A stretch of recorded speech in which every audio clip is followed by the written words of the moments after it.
बेटा good morning. आज हम अपना हिंदी का 7वां लेसन पढ़ेंगे जिसका शीर्षक है मेरी गुजरात यात्रा। यानी कि गुजरात में घूमने पर क्या कुछ देखा वो इस पाठ में सारा वर्णन किया गया है। तो बेटा सबसे पहले हम इसको शुरू कर लेते हैं पढ़ना, फिर समझेंगे। अमित की आयु तो अभी 10 वर्ष की ही है, किंतु उसे यात्रा करने का बड़ा शौक है। अमित छोटा ही है, 10 ही साल का है, लेकिन फिर भी उसको यात्रा क्या होता है बेटा? घूमना फिरना, कहीं घूमने जाना।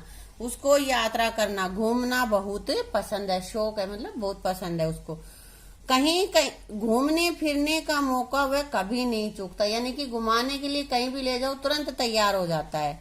अमित के चाचा जी गुजरात में रहते हैं।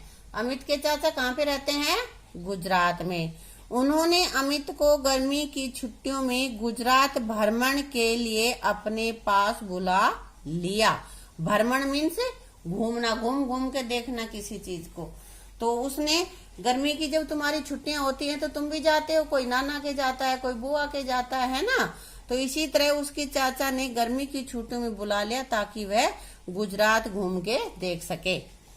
गुजरात में अमित ने जो कुछ देखा और जाना उसे अपनी एक डायरी में इस तरह दर्ज किया। दर्ज किया मतलब लिखा। डायरी एक ऐसी कॉपी जिसमें जो कुछ भी हम करते हैं उसको सारे को हम नोट कर लेते हैं, तो वो हमारी डायरी बन जाती है। तो बेटा उसने अपनी डायरी में लिखा है, और डायरी में क्या लिखा है कि 15 जून 2015, वो 15 जून 2015 को क्या क्या हुआ था वो उसने अपनी डायरी में लिख रखा। क्या हुआ? लगभग 11 घंटे की रेल यात्रा के बाद आज सुबह ही गुड़गांव से अहमदाबाद पहुंचा। वो गुड़गांव का रहने वाला होगा। तो अमित 11 घंटे जब वो ट्रेन चली गुड़गांव से लेकर, तो फिर अहमदाबाद पहुंची है 11 घंटे में। रात भर रेलगाड़ी के हल्के झटकों में नींद ठीक ठाक आई, परंतु थक गया। तो ट्रेन जब चलती है तो झटके लगते हैं ना हमें, तो उन झटकों में उन नींद आ गई, कभी खुल गई कभी आ गई, लेकिन फिर भी झटकों की वजह से वो थक गया। दिन भर आराम करता रहा, इसलिए पूरा दिन आराम करता रहा, और शाम होते ही चाचा जी के साथ घूमने निकल पड़ा। और शाम को अपने चाचा के साथ घूमने चला गया वो। गुजरात नाम के साथ ही गांधी जी का चरखा मेरी आंखों के सामने घूमने लगा। अब यहाँ पे अमित बता रहा है कि गुजरात के नाम से हमें ये पता चलता है ना कि गांधी जी थे वहां पे, है ना। तो गांधी जी की तस्वीर उसके आंखों के सामने घूमने लग गई। वो वहां पे चरखा भी होता है, गांधी जी वहां पे चरखा काटते थे ना। गांधी जी की जन्मभूमि के बारे में किताबों में मैंने खूब पढ़ा था। महात्मा गांधी जी कौन है? महात्मा गांधी, है ना, हमारे राष्ट्रपिता हैं वो। तो उनकी जन्मभूमि के बारे में बहुत खूब उन्होंने सुन रखा था, परंतु आज अपनी आंखों से देखना अच्छा लग रहा था।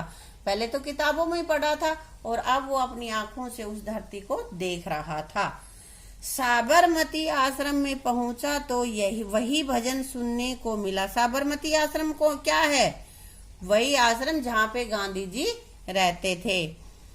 वही भजन सुनने को मिला जिसे मैंने अपने विद्यालय के मंच पर बहुत बार गाया था। विद्यालय में, स्कूल के जो स्टेज में जो भी प्रोग्राम होता था तो वहां स्टेज पे जाकर उसने कई बार उस भजन को गाया था। वही भजन आज भी उसे सुनने को मिल गया। और भजन कौन सा है? वैष्णव जन तो तेने कहिए, जय पीड़ पराई जान रे, पर दुख है उपकार करे तो ये मन अभिमान न आने जे। वो कहता है इस भजन में क्या कहा गया कि वैष्णव जन तो उसको कहते हैं जो दूसरे की पीड़ को, दुख तकलीफ को समझ सके, दूसरे के दुख में उसकी भलाई करे और मन में भी कोई अभिमान घमंड न आए। ये भजन के बोल हैं। जो भजन वो अब सुनता है उसमें अपने घर पे भी, स्टेज पे उसने गाया भी है, और आज फिर वही भजन वहां पे साबरमती आश्रम में सुनाई उसको दे रहा है। मैं भी खुद को रोक न पाया और उससे अपने स्वर उसी में मिला दिए। वो फिर से उसके साथ साथ ही गाने लग गया। चाचा जी ने बताया कि यह भजन प्रसिद्ध भगत नरसिंह मेहता का है। अब ये जो भजन है, वैष्णव जन तो तेने कहिए, जय पीड़ पराई जाने रहती, ये किसने लिखा था, किसने गाया है? यह प्रसिद्ध भक्त नरसिंह मेहता का। किसका भजन है? नरसिंह मेहता का।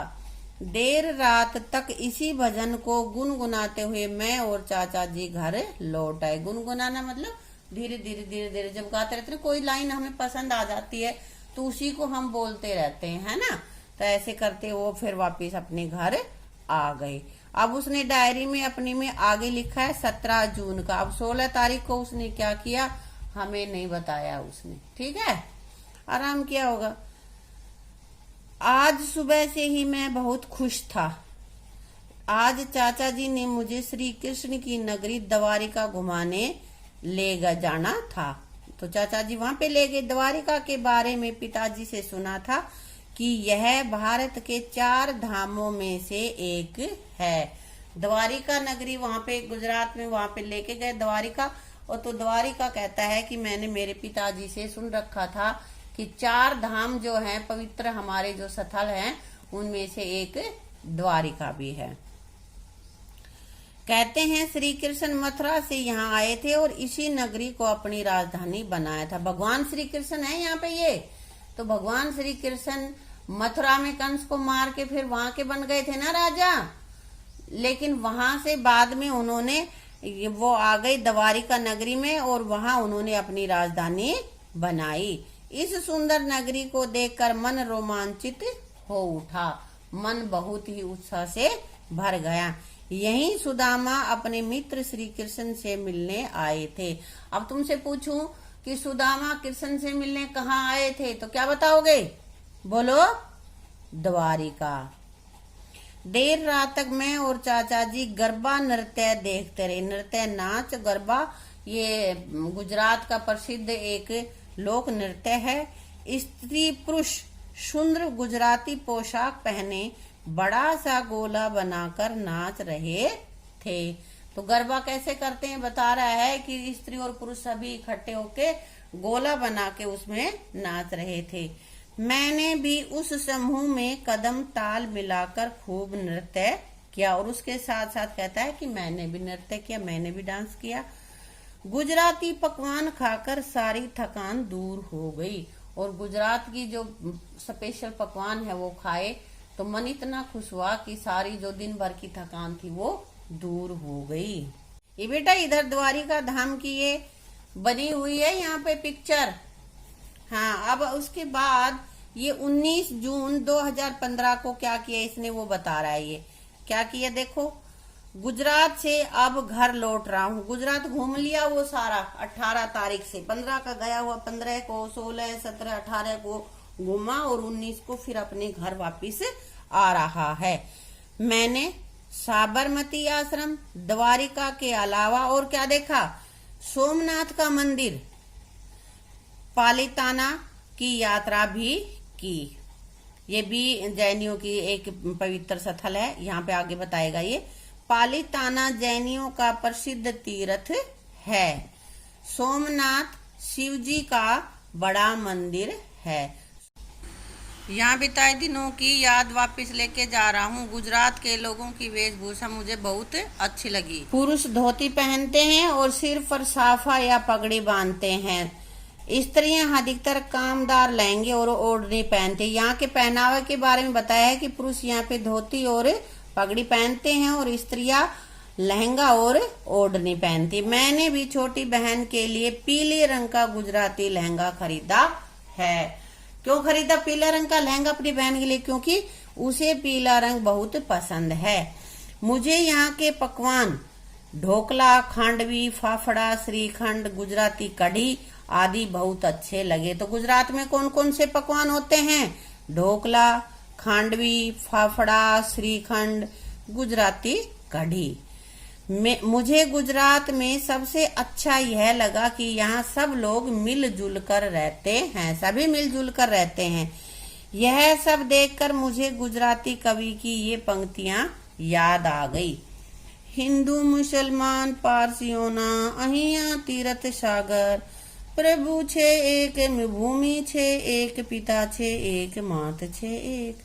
मतलब हिंदू, मुसलमान, पारसी सभी अहिया तीर्थ, एक तीर्थ सागर में ये सभी का ये तीर्थ सागर है। और इन सब में प्रभु भी एक है, भगवान भी एक है, एक ही भूमि, एक ही पिता और एक ही माता है, यानी कि सभी एक हैं। ये भजन हमें, ये पंक्तियां हमें यही बताती हैं। तो बेटा इस पाठ के द्वारा ये राइटर हमें ये बताना चाहते हैं कि हमें भी अगर हम कहीं घूमते फिरने जाते हैं तो अपनी दिन भर की जो भी कार्य विधि है जो हम करते हैं उसका वर्णन अपनी डायरी में करना चाहिए। जो भी हमारी मेन चीज है वो हमें अपनी डायरी में नोट करनी चाहिए। तो बेटा ये था हमारा पाठ। कल हम अगली वीडियो में हम करेंगे इसका अभ्यास। Thank you.